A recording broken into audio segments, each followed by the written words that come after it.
None of this is real. My name is Vic Scahill. I was the office PA on the movie Fargo.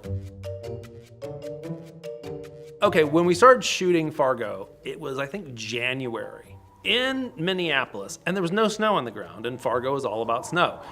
So we had to actually move the production. We kept moving further and further north.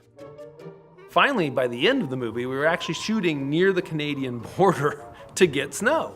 So I really wanted to get back to Minneapolis very badly by the end of the production. But since I was the office PA, I had to stay to the very bitter end and make sure everyone turned in their keys and got all their stuff out. And I was so anxious, I just wanted to leave. And the head of the transportation department came in and said to my boss, I need somebody to drive the picture car back to Minneapolis. And the picture car was that, what was it, burnt brown Sienna car that's kind of in the center of the whole movie. I just immediately said, I'll drive it, because I just wanted to leave. And my boss said, all right, you can do it. I ran to my room, I grabbed my stuff, I got behind the wheel, started it up, I drove about 4 feet and it died. And I went and I found the transportation people and I said, look, I don't know why it died. It just died. I don't think I flooded it. I don't know what's happening. And they're like, oh, that battery's a little sketchy. Here's my advice. Just start driving and don't stop. So I got on the interstate and I thought, okay, I've got to drive from Grand Forks, Minneapolis without stopping. All right, I can do this. But of course, when you put in your mind that you can't stop, your bladder automatically says, oh, you know what? You got to stop.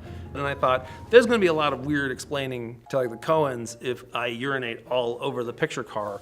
So I'm at the bottom of an off-ramp and the car dies. And I'm cranking it. I'm getting nothing. And in my peripheral vision, I see in the rearview mirror, a car is pulled up behind me. And I'm cranking and I'm cursing. And the person's just sitting behind me. I'm like waving them, like, go around me, my car is dead, get out of my life.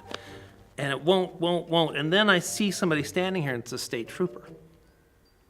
And at that moment, I realized that there was fake blood, Hollywood blood, all over the interior of the picture car. I have no real license plates on it. The license plates are all fake. And I rolled down the window, and I think I said something like this, it's a movie?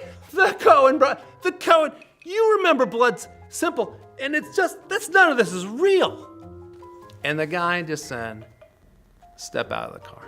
It was really scary because in the back of police cars, there's no handles on the door, and there's a cage. And I still have to pee. Can I say pee? Sure. Oh, I just did. Yeah. And I don't know what happened. He got a hold of somebody, and he let me go.